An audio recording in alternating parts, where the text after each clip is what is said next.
Vivencias.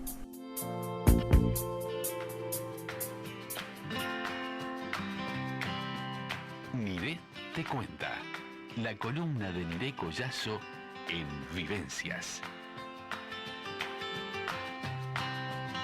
Tenemos a Niré Collazo en su columna. Niré te cuenta para hablar hoy de las cartas que han tenido una importancia en la literatura y también a través de nuestros días.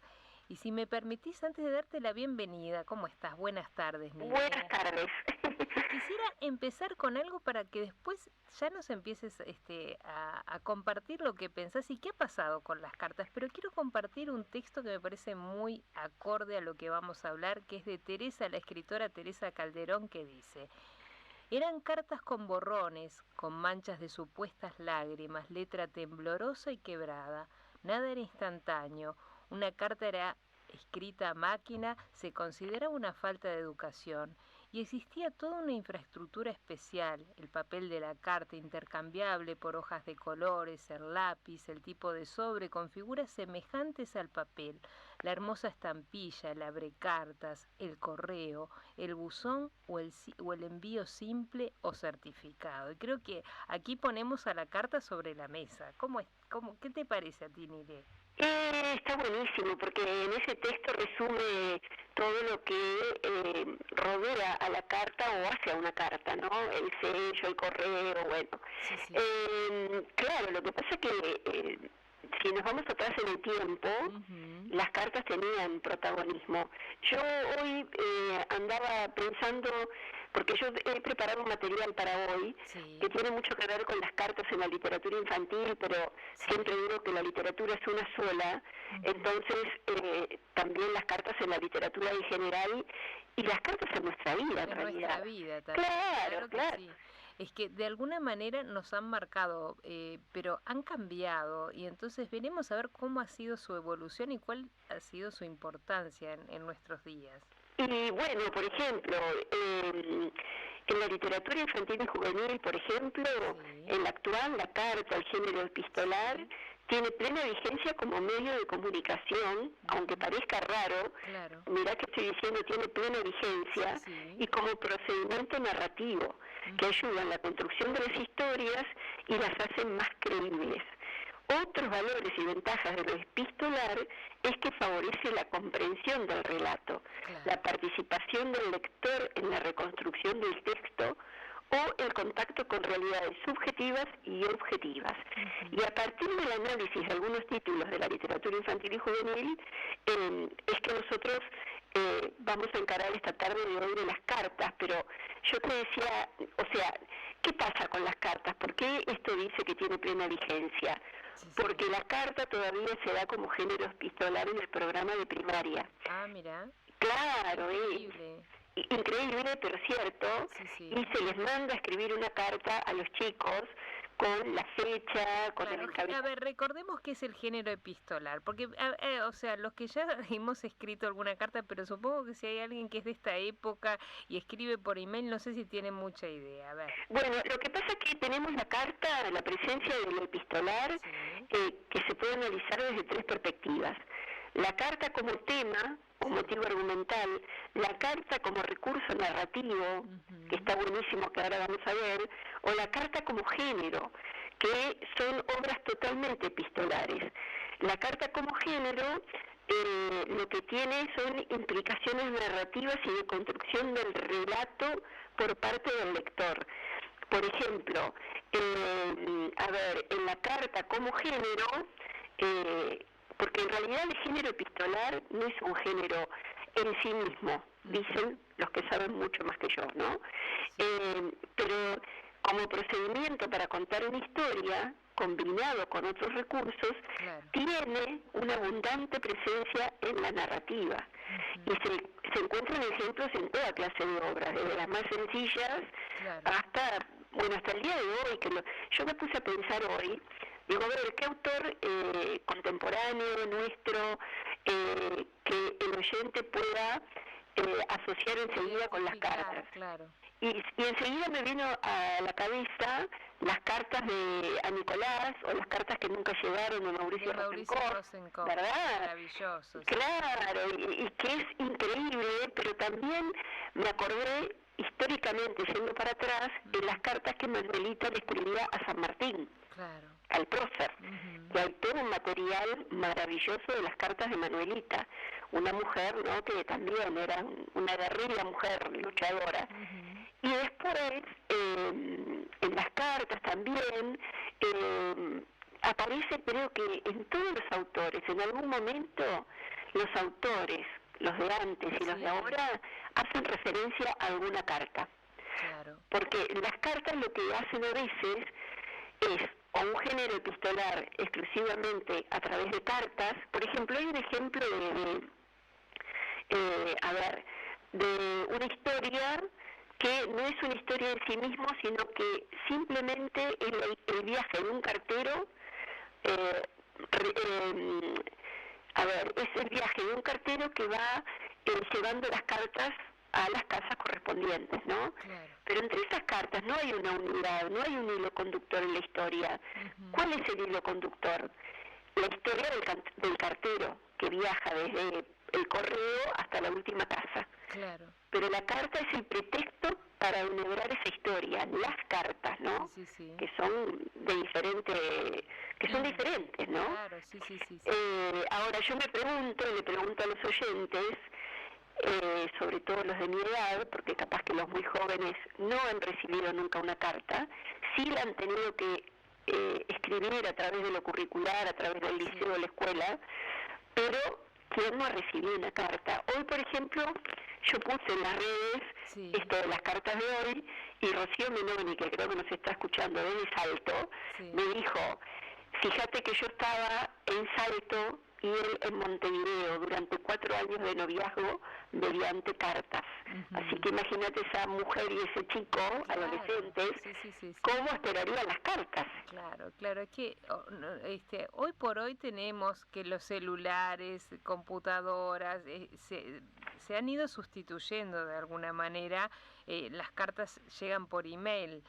Pero en realidad digo, no es lo mismo. Esto me parece que pasa un poco como lo mismo que pasa con los libros, con los ebooks, y los libros en papel. No es lo mismo recibir una carta en papel, no es lo mismo.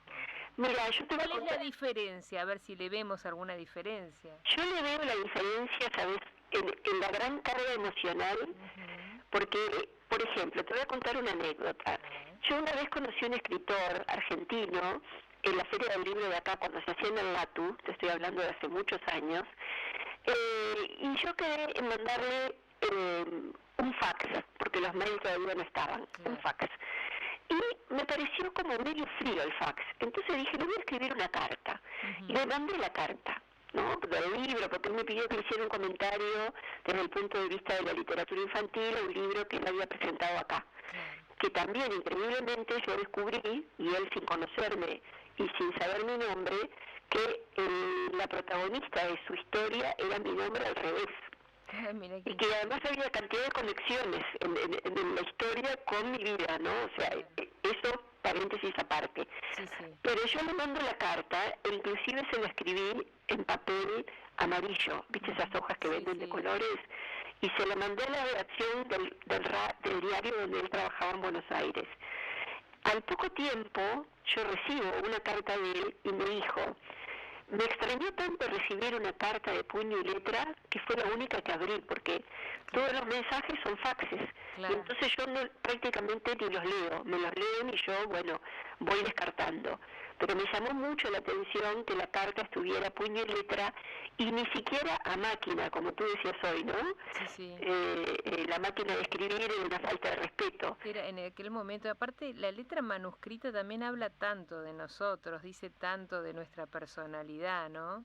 Lo que pasa es que también en la carta manuscrita significa dedicación, significa entrega, significa intimidad, porque yo cuando escribo una carta estoy comunicando algo, contando algo a alguien que no quiero que lo sepa otra persona.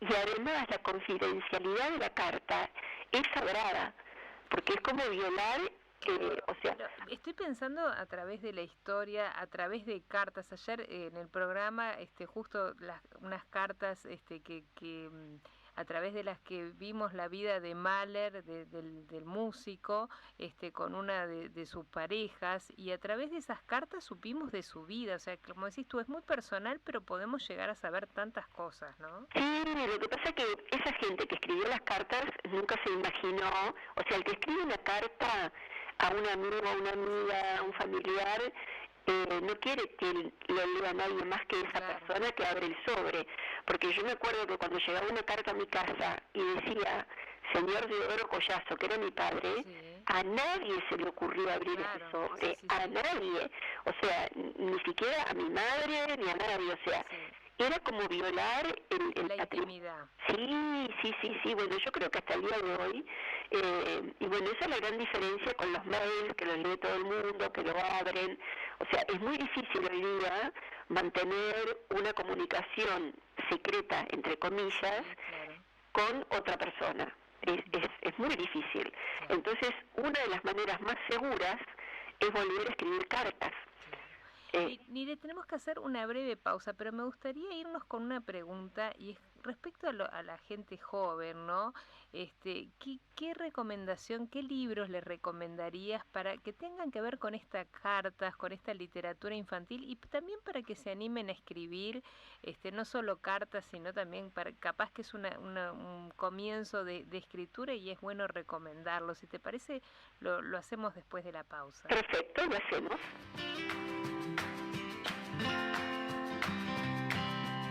Nire te cuenta, la columna de Nire Collazo en Vivencias.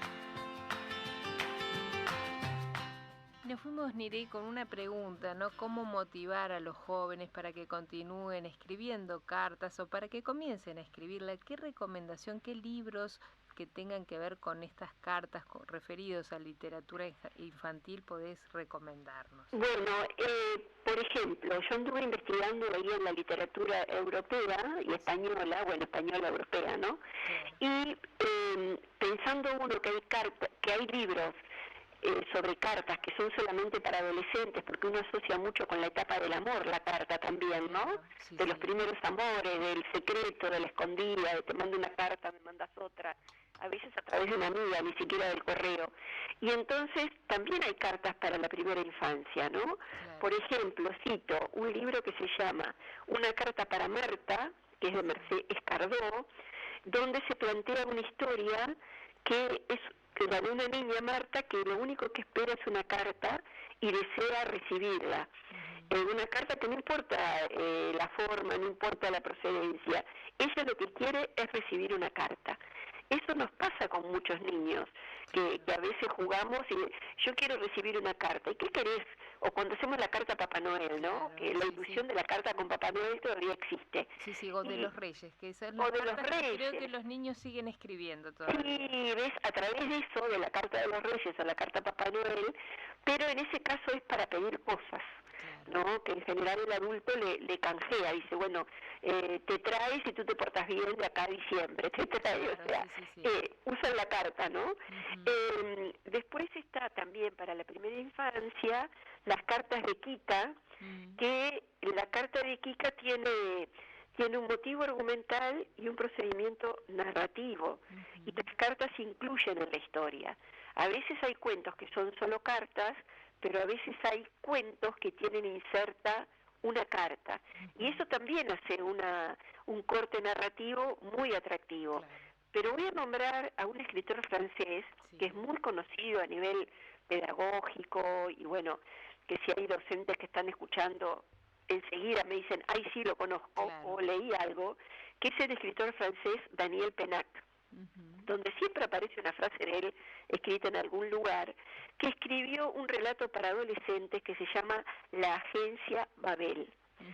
En ese caso utiliza las cartas como elemento central de una intriga mediante la cual un grupo de chicos entra en contacto con la literatura, con unas obras que siguen vivas y que propician en los lectores experiencias vitales fascinantes, incluido el descubrimiento del amor. ¿Qué es lo que hace Daniel Pennack siempre? Es famoso por promover la lectura, famoso por entrar a clase y de repente no decir nada y decirle, bueno, ¿y usted qué vino a hacer, el profesor? Y bueno, tiene unos métodos para llevar al adolescente, sobre todo a la lectura, muy conocidos y fantásticos. Y acá también utiliza la carta como la intriga, ¿no? Para que los chicos entren en contacto con la literatura. Se hace un juego también a veces, ¿a qué autor le quisieras escribir una carta? Justamente ahora hay una movida con los 100 años de Mario Benedetti, que creo que hay una librería que está haciendo, bueno, voy a nombrar a Virginia Mórtola, que es una amiga escritora, que creo que está haciendo un taller sobre cartas que escriben los niños a Benedetti, ¿no? ¿Qué le escribirías a Mario Benedetti en una carta? Entonces ella ahí recupera también este género epistolar, enseñando a escribir cartas a un autor que no conocieron, evidentemente, o que los adolescentes sí, pero los más chiquitos capaz que no. Porque lamentablemente estos autores parece que son solo para secundaria, y no, yo creo que desde primaria habría que leerles todos los autores, ¿no?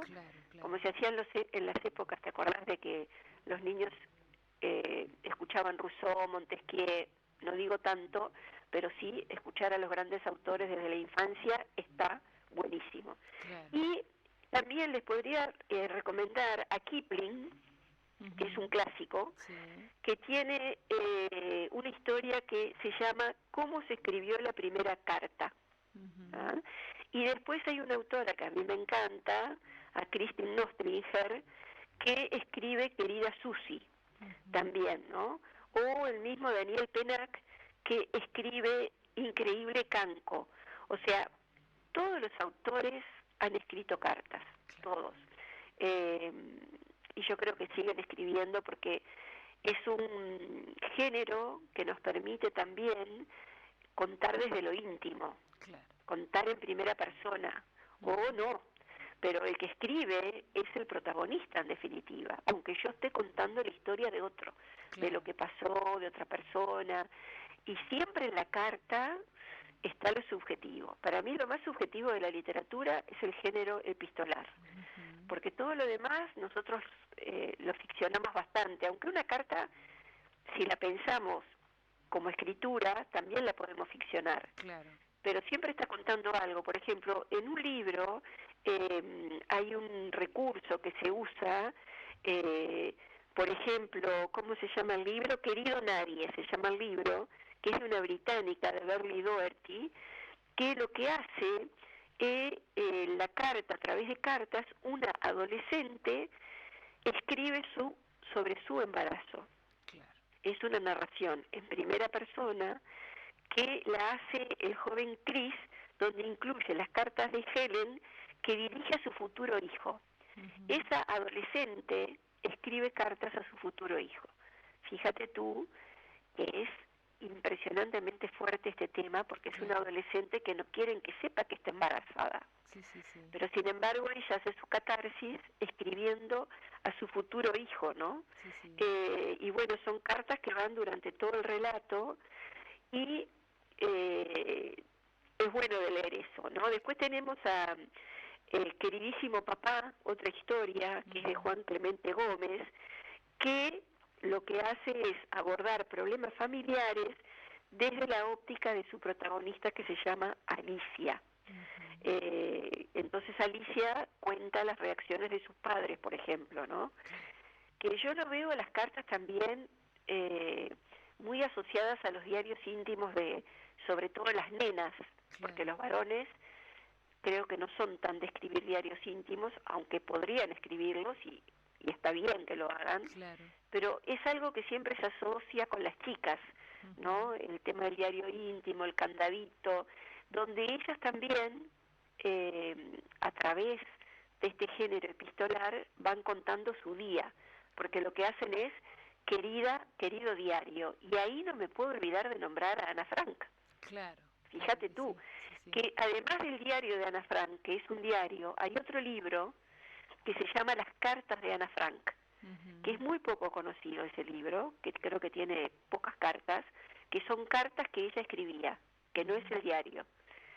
Yo lo sé porque, bueno, con el grupo de mujeres que cuentan de la Keilah, María Wanciak descubrió ese libro de las cartas de Ana Frank, que es maravilloso. Claro. Entonces, fíjate tú, en época de guerra, en época de nada. Bueno, es como material hay muchísimo, o sea, es cuestión de buscar nomás, y yo creo que esto lo que ofrece es un panorama y una perspectiva para que no dejemos de escribir cartas, Niré.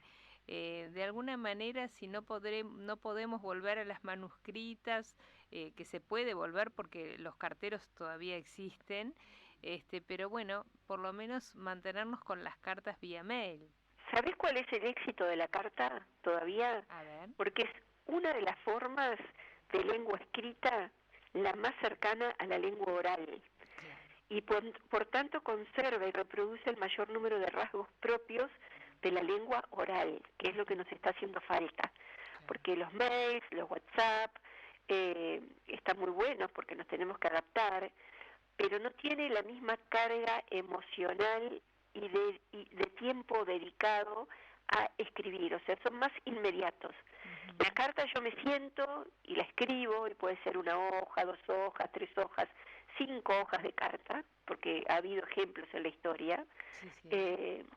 Y bueno, y el mail es como que yo necesito leerlo rápido. Si yo recibo un mail de 5 carillas, seguramente no lo leo.